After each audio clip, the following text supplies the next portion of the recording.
Hey guys, Cullen Gandy here, and I just want to give you a rundown of 5 things that you should not do if you're currently qualifying for a purchase or refinance mortgage. And pay close attention to these, ladies and gentlemen, because the last thing that you want when you are qualifying and in the process of qualifying for a mortgage is to be caught by surprise and possibly have your whole deal follow through just because of a silly mistake that you might have been able to avoid. So the very first thing that you want to do after you've started the mortgage process, you've filled out the application and you're getting all the documents ready with the underwriting team and processing team, is that you do not, by any means, and I repeat, you do not want to open any new lines of credit. That includes credit cards, lines of installment loans on cars and other assets like that, because that will set you back, and those are things that we are going to have to go back and verify. That is because if you're applying for new things on credit, that could change the actual credit score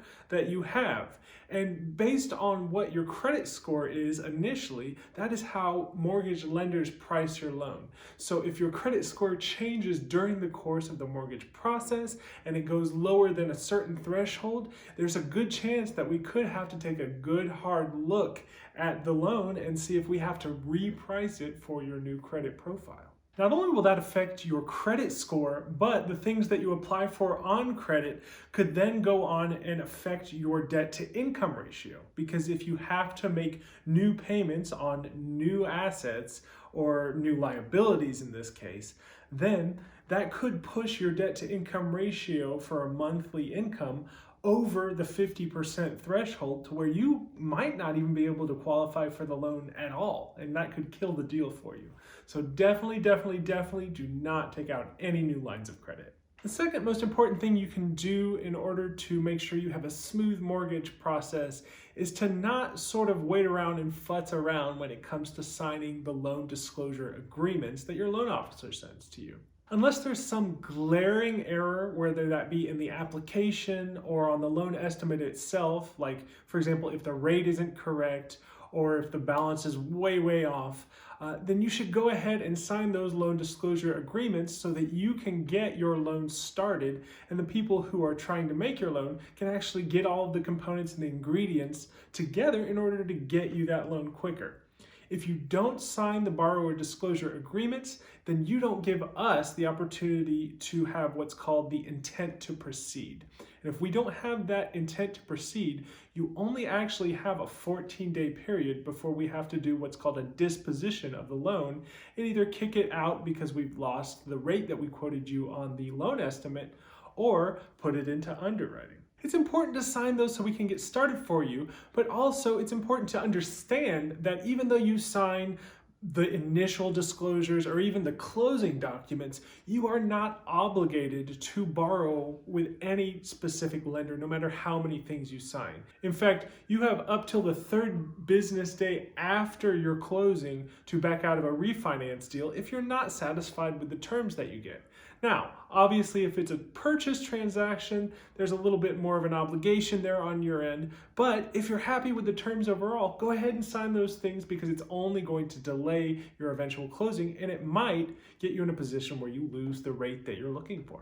Third thing, and this is specifically for refinances, if you're qualifying for a new mortgage, it's important to not stop paying your current mortgage. Now this sounds like common sense, but you'd be surprised how often this comes up, especially when during the course of a refinance mortgage, you get to the end, closing's almost there, but maybe it's the beginning of the month or something and a new mortgage payment is coming up.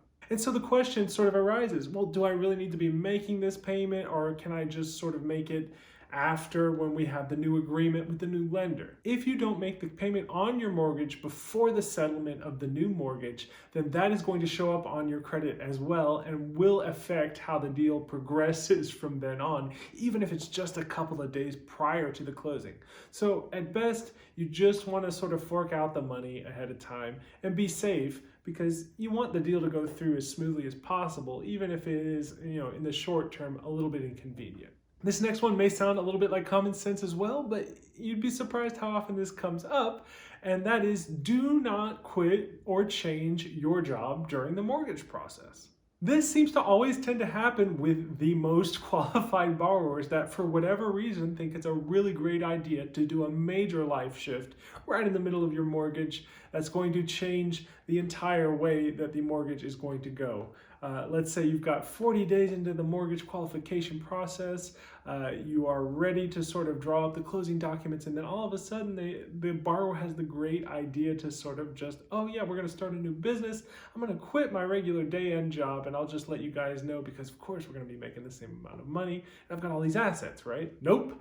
That is going to kill your whole deal right there. We do want to verify that you have employment. In fact, verification of employment is one of the major pillars of whether or not you get our money.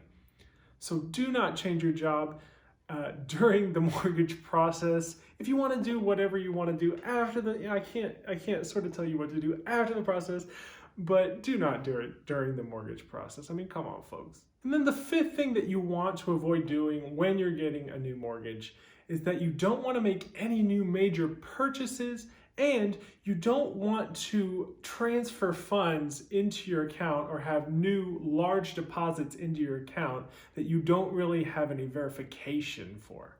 This is a little bit more in depth with how we verify your mortgage for qualification, but basically we have to verify that all of the funds are what's called seasoned. That means that the asset statements and the asset accounts that you provide us at the beginning of the process have to be verified as being regular intervals of having money come in and money going out at a normal rate. This is because we have guidelines not only from Fannie Mae and Freddie Mac standards, but also from the USA Patriot Act. So if you have some major new sort of influx of money that's like 5 times more than you usually make in a year, that's going to throw up a red flag, and that's going to get your loan delayed. If not a couple of days, then weeks. Also, making a new purchase, let's say you make a new purchase and it's a car, but instead of going on credit, you just buy it because you have the assets, you have the cash. That's all well and good, except for at the closing table, when all of a sudden we need to verify that your assets that you stated at the beginning of the process are able to cover the costs of the closing at the end of the process. Well, if you've made a major new purchase and you have a debt to income ratio that's kind of riding the line of qualification at the beginning, that could throw your loan into a tailspin and really sink the deal for you. So it's better overall, just don't make any new big purchases while you're going through this mortgage process. It's 2 months maximum, and then we're going to get you the best deal that we can. So if you behave yourself financially during the process, I promise we want to give you the best deal and just give you our money. Just let us give you our money. Just let us do it. So there you have it, folks. There are 5 things that you really should avoid doing when you're qualifying for your new mortgage. I hope that this information was informative, and if it was, please just hit me with that like. I'm starving for likes. I don't eat food, I just eat your likes and your admiration. Also, don't forget to hit that subscribe button. It's on the lower right-hand side of your YouTube screen, and it really helps me out a lot. And hit that notification bell so I can notify you of this content, man.